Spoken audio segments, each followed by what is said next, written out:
to, you saw the before, right? Like, there was nothing here. I lived out here, Monica, 14 years ago? And there was rookies and there was vibrations and shit like that, and there was nothing. And I started doing comedy in Arizona, and I was forced to move back here. And so it was either continue doing comedy here or give it up, and you guys have let this keep going, so it's because of y'all, so thank you very much. Coming to the stage is a young lady who, I don't know if, I don't know if I met you out here. Yeah, you came to some shows, right? And then I ran into you in Des Moines, and you was like, I'm doing comedy now, bitch. And I'm like, we had some cancellations on this show, and if you know anything about me and my shows, it's all about diversity. Like, you're not gonna see a bunch of the same comedians on the stage with me. I don't think that's comedy. It's variety, it's men, it's women, it's different race, and I was looking for some more female comics. She was like, hey, can I get on this show? And I was like, absolutely. So, welcome for the first time and not the last time. Bam, y'all.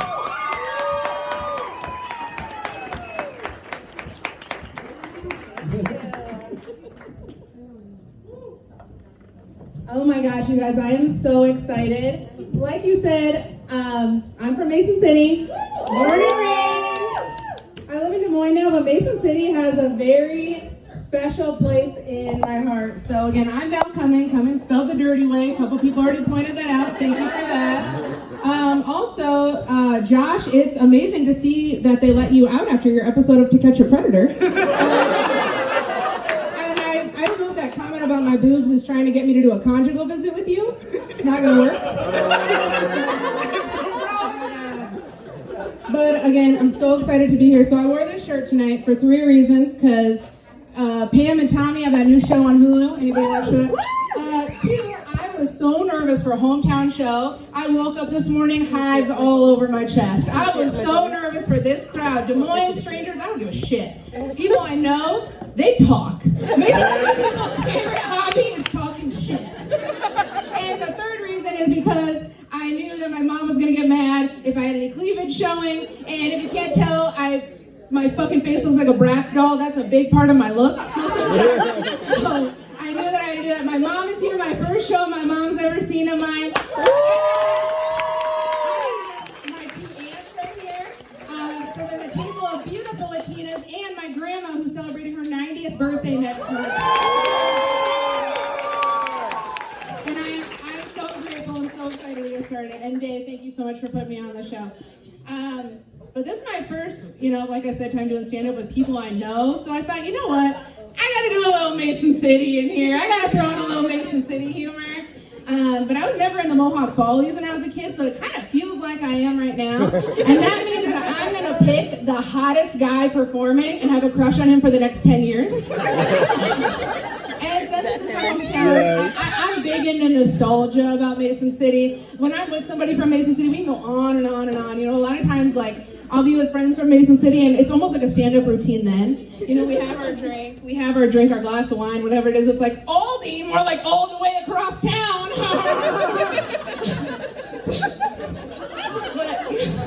And we think we're so funny about it, but, okay, we all know McDonald's Sprite is good. That's like a nationwide thing. That Mountain Dew at Taco Tico, oh my God, that is how I imagine breast milk tastes to a baby. Like, oh, that just hits. That goes hard. And if you're eating anywhere besides local restaurants in Mason City, you are doing it wrong, because Buffalo Wild Wings is just sports Applebee's.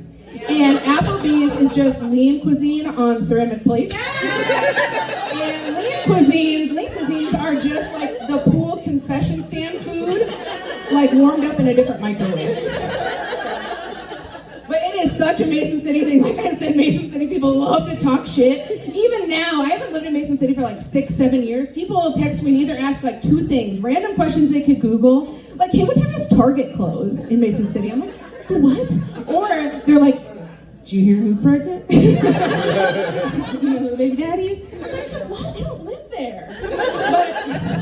But then I'm like, well, I'm glad you asked. Because I usually know a thing or 2 about bravado thing or two. I'm still the self-proclaimed queen of Mason City. And I know because I just know a little about a lot. But it's such a Mason City thing, they talk shit, and they love to like see an acquaintance that you've known since elementary school and just look through them. It's like we understood the bullying curriculum enough not to bully, but not to recognize them as people and be nice to them. And it's like, bro, when I see you at Come and Go, like we were together at the chili supper in elementary school. Don't ignore me. Like I know you. I know you. I thought it was the weirdest thing ever. It's not I would nice, it's I would ignore. And, you know, my love for this city and its people runs deep. If I meet a guy and I get his number, if it doesn't start with a 641 area code, block. Block. On the other hand, if it starts with 641, I'm immediately turned on. I'm ready to go. But, you know, I'm single. I don't have any kids. You know, I don't have any nieces or nephews or anything like that. I have a coworker. I got her like a chocolate advent calendar for her kid in December. And I was like, I hope he can have this. Does he like eat solid food? He's 5. I don't know what's what. I don't know like how an epidural works. I just learned you can't get an epidural like just because you want one. I think that's like kind of gatekeeping. I don't know why just anybody can't do that. Maybe I just want to not feel my legs recreationally. Why should that be only for pregnant people? So I got a bone to pick with someone at Mercy about that. You know what they say? Money talks, bullshit walks, and I want my legs numb. So anybody here work in healthcare?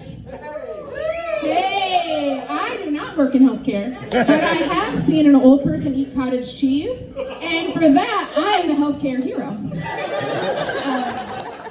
I don't know if you've ever seen that. It's like at a certain age, they forget that their bottom lip is not their tongue, and it just starts kind of going, you know? And you know, for me, my lips, like, God gave me my lips on a Groupon. He did the bottom lip, he forgot the top lip. But even still with my lips, like, my lips are how Lisa wants her lips to look. That's the look she's going for. You know, she does her lipstick to try to look like me. Maybe in the next lifetime, God will give me, you know, that full price. But I shouldn't talk bad about healthcare workers. You guys rock. The pandemic hopefully is coming to an end. Big shout out to you guys. I don't want to talk shit about healthcare workers, so I'm going to talk shit about Harry Potter. I hate Harry Potter.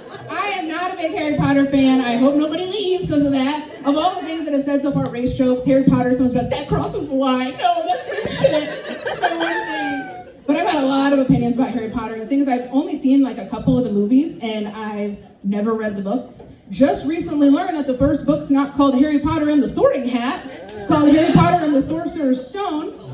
Didn't know that. But that being said, I was a big Draco Malfoy fan. I love blondes. Any blonde guys in here, raise your hand. Really high? Appreciate that. Thank you so much for being on for the show.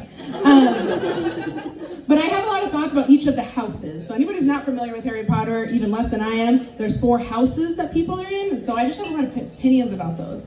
So in my mind, the Gryffindors, those are like the 4.0 GPA people that don't know how to plan a vacation. Like, they're smart on paper, but when it comes to real life shit, they don't know any of it. They have very surface level greatness, Gryffindors do. They're the ones who look up like a how to receive a lap dance Wikipedia article like before they go to a strip club for the first time. Hufflepuffs, y'all have a stick up your ass. You have never had fun in your entire life. I hope you enjoy your lettuce wraps and jerking off to the Pledge of Allegiance.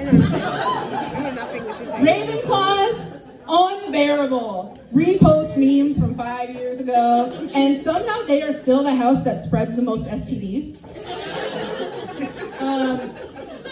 I don't know, you know, if I were to be in a house, I would be in Slytherin. They're cunning, they're sexy, and they get their way. That's all I got for you. I'm Val Cumming. Thank you guys again so much.